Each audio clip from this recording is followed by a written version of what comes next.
ਤੁਹਾਨੂੰ ਇਜ਼ਤਾਂ ਨਾਲ ਨਵਾਜ਼ਿਆ। ਸਿਰਫ ਦੋ ਗੱਲਾਂ ਨੇ, ਟਾਈਮ ਕੋਈ ਨਹੀਂ ਲੈਣਾ। ਇੱਥੇ ਲੋਕ ਜਿਹੜਾ ਨਾ ਡੋਗਰ ਸਾਹਿਬ ਨੇ ਲਾਇਆ ਮੇਲਾ, ਇੱਥੇ ਫਰਾਟੀਏ ਵੀ ਆਏ ਨੇ, ਨੌਸਰਬਾਜ਼ ਵੀ ਆਏ ਨੇ। ਜਿਹੜਾ ਬੰਦਾ ਤੁਹਾਨੂੰ ਕਵੇ ਪੰਡਾਲ ਤੋਂ ਬਾਹਰ ਕੱਢੀ ਯਾਰ ਇੱਥੋਂ 15,000 ਰੁਪਇਆ ਬਚਾ ਲਈਏ, ਉਹ ਤੁਹਾਡੇ ਨਾਲ ਫਰਾਡ ਕਰ ਰਿਹਾ। ਉਹ ਨੌਸਰਬਾਜ਼ ਦੇ ਹੱਥੀ ਨਹੀਂ ਚੜਨਾ, ਕਿਉਂਕਿ ਉਹ ਜੈਲੀ ਕਾਗਜ਼ ਵੀ ਦੇ ਕੇ ਤੁਹਾਨੂੰ ਗੱਡੀ ਦੇ ਸਕਦਾ ਹੈ। ਜੇ ਤੁਹਾਡੀ ਗੱਡੀ ਹੈ ਤਾਂ ਬਾਹਰ ਜਾ ਕੇ ਜੈਲੀ ਕਰੰਸੀ ਦੇ ਸਕਦਾ ਹੈ। ਉਸ ਤੋਂ ਬਾਅਦ ਸਾਡਾ ਵੀ ਡੀਲਰ ਅਗਰ ਤੁਹਾਨੂੰ ਕਵੇ ਕਿ ਪੰਡਾਲ ਤੋਂ ਹਟ ਕੇ ਮੇਰੇ ਸ਼ੋਰੂਮ ਤੇ ਆ ਜਾ, ਅਸੀਂ ਗੱਡੀ ਦੇਨੇ ਆ ਤੈਨੂੰ, ਉਹਦੇ ਕੋਲ ਵੀ ਨਹੀਂ ਜਾਣਾ। ਉਹਦਾ ਵੀ ਡੋਗਰ ਮੋਟਰ ਕੋਈ ਜ਼ਿੰਮੇਦਾਰ ਨਹੀਂ ਜੇਗਾ। ਉਹ ਫਰਾਡ ਕਰ ਰਿਹਾ ਤੁਹਾਡੇ ਨਾਲ, ਕਿਉਂਕਿ ਜਿਹੜਾ ਸਾਡਾ ਮੁਖਲਸ ਬੰਦਾ ਹੈ ਉਹ ਡੋਗਰ ਮੋਟਰ ਦੇ ਪਲੇਟਫਾਰਮ ਤੇ ਹੀ ਗੱਡੀ ਸੇਲ ਕਰੇਗਾ। ਉਹ ਡੋਗਰ ਮੋਟਰ ਸਿਰਫ ਉਸ ਗੱਡੀ ਦਾ ਜ਼ਿੰਮੇਦਾਰ ਹੈ ਜਿਹਦੀ ਪੇਮੈਂਟ ਅਸੀਂ ਕਰਾਣੀ ਹੈ, ਕਾਗਜ਼ ਅਸੀਂ ਚੈੱਕ ਕਰਨੇ ਨੇ, ਸਾਡਾ ਸਟਾਂਪ ਤੁਹਾਡੇ ਕੋਲ ਹੋਏਗਾ।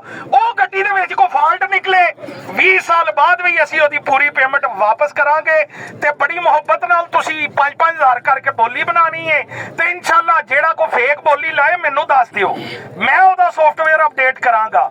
ਉਸ ਤੋਂ ਬਾਅਦ ਜੇ ਤੁਹਾਡੇ ਨਾਲ ਇੱਥੇ ਕੋਈ ਜ਼ਿਆਦਤੀ ਕਰਦਾ ਤਾਂ ਵੀ ਮੈਨੂੰ ਦੱਸੋ। ਡੋਗਰ ਸਾਹਿਬ ਨੇ ਡਿਊਟੀ ਲਾਈ ਹੈ ਕਿ ਇਹਨਾਂ ਨਾਲ ਮੈਂ ਬੜਾ ਪਿਆਰ ਕਰਨਾ, ਜਿਹੜੇ ਬੜੇ ਦੂਰੋਂ ਦੂਰੋਂ ਚੱਲ ਕੇ ਆਏ ਨੇ। ਮੈਂ ਤੁਹਾਡੀ ਖਿਦਮਤ ਵਾਸਤੇ ਆ ਪੰਡਾਲ ਦੇ ਵਿੱਚ ਮੌਜੂਦ ਹਾਂ। ਕੋਈ ਵੀ ਮਸਲਾ ਹੋਵੇ ਤੁਸੀਂ ਮੈਨੂੰ ਮਿਲ ਸਕਦੇ ਜੇ। ਆਓ ਕੰਮ ਸ਼ੁਰੂ ਕਰੀਏ।